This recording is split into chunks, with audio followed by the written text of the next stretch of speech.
One of the common questions I hear from parents is they wonder, how can I make sure my child feels loved? Now, if you're one of these parents today, I've got the answer for you. I've got the key ingredient to make sure that that child feels loved. So let's check it out.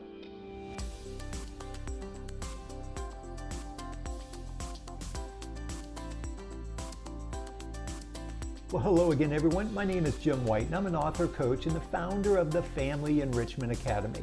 But more importantly, I'm a parent just like you. Well, today we're going to be talking about that key ingredient for making sure that your child feels the love that you have for them. But before we do that, I wanted to let you know I have a free resource for you. It's our top 10 parenting tips. And this is available at our website, FamilyEnrichmentAcademy.com. So be sure to go there and download that resource. So let's get back to our topic today, which is, how do I make sure that my child feels loved? Well, this came up today for me. As you know, I've been reading and going through this book, The 5 Love Languages of Children.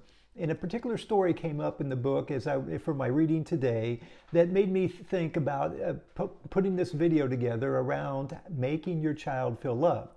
And what had happened, the story was, it was a story of a woman who, if you went back and looked at her childhood, it looked like she had been well taken care of. She lived in an affluent family. There was, always food on the table, a nice place to live. She had lots of things provided for her.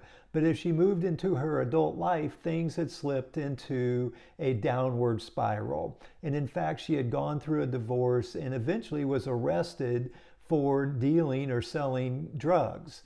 And this is post all of that happening. She was in a therapy session, and as the story goes within the book, within the therapy session, they were talking about her relationship with her parents. And she said that she never felt loved by her parents. Now, the key word there is felt. It doesn't mean that the parents didn't love her, which we do. As parents, we always love our children, but it's whether that child feels that love or is connected to it. And so that becomes the question. And I think that's really the key question here that we're talking about when a parent asks, how can I make sure my child feels loved? And it's because that they just want to make sure that that love that they have is getting to the child. So let's talk about how that really works, or what the key ingredient is for that.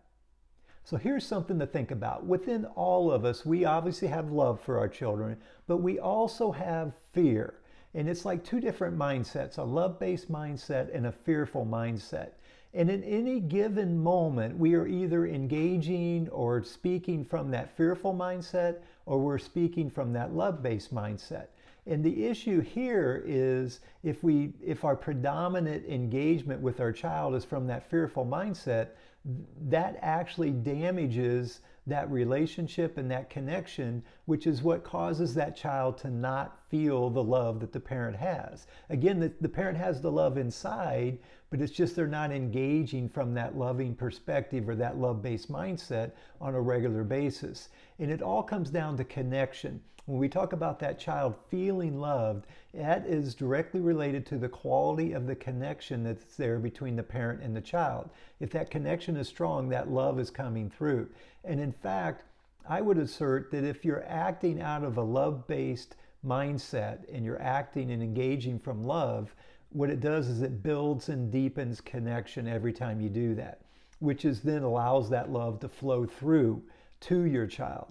On the other hand, if you act out of fear, that always damages the connection in that relationship, and it's going to create that disconnect where they don't feel that love that you have for them.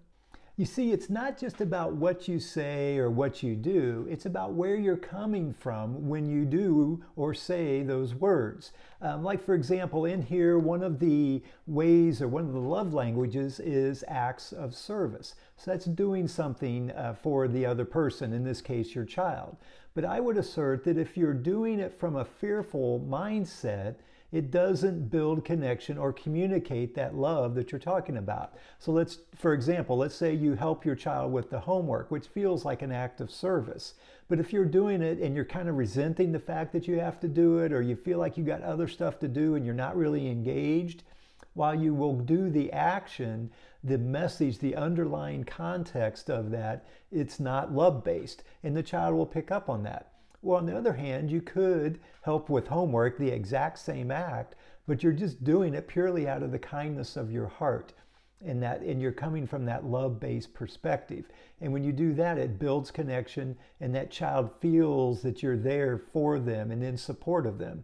And actually, when I talk about building connection, one of the primary beliefs is that we all want to be seen for who we are and loved unconditionally. And that unconditional component is a critical one as well. Sometimes as parents, we'll do something for the child, again, like an act of service, but with an expectation that they act a certain way or that they do something in return for us. That's conditional, which is fear-based in the end. And so that child picks up on that. It's more like a transaction rather than just a unconditional act of kindness or an act of service. So part of what I want you to do is start to be more aware of where you're coming from. And being more love-based will build that connection, and that's the key ingredient. It goes back to the original question, how do I make my child feel loved? It's the quality of that connection, because that's the conduit that the love goes through. And so I want you to be more aware of when you're engaging from a love-based mindset and when you're engaging from a fearful mindset. And actually I have an exercise for you.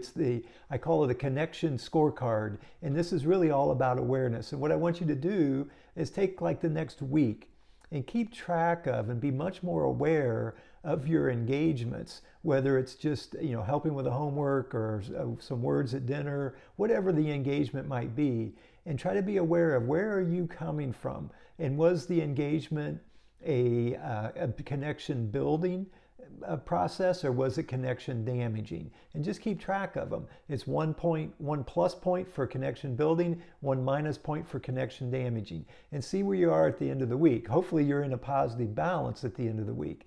But the most important thing here is this is an awareness exercise to have you tune into where you are coming from. Are you coming from that fearful place or the love-based place? It's a great exercise to do. So the key ingredient is that connection, and that's totally related and is a result of being love-based. So there you have it. Well, before we sign off, I wanted to let you know that I'm doing a whole series of videos around just insights that I can share as I go through this book. And you may want to read this book as well. And it'll have a little bit more meaning to you. But be sure to check out the rest of the series or some of the other videos that I put together around insights from the 5 love languages. As always, truly an honor to be able to serve and support you as you move along that parenting journey. And remember, until next time, choosing a loving perspective changes everything.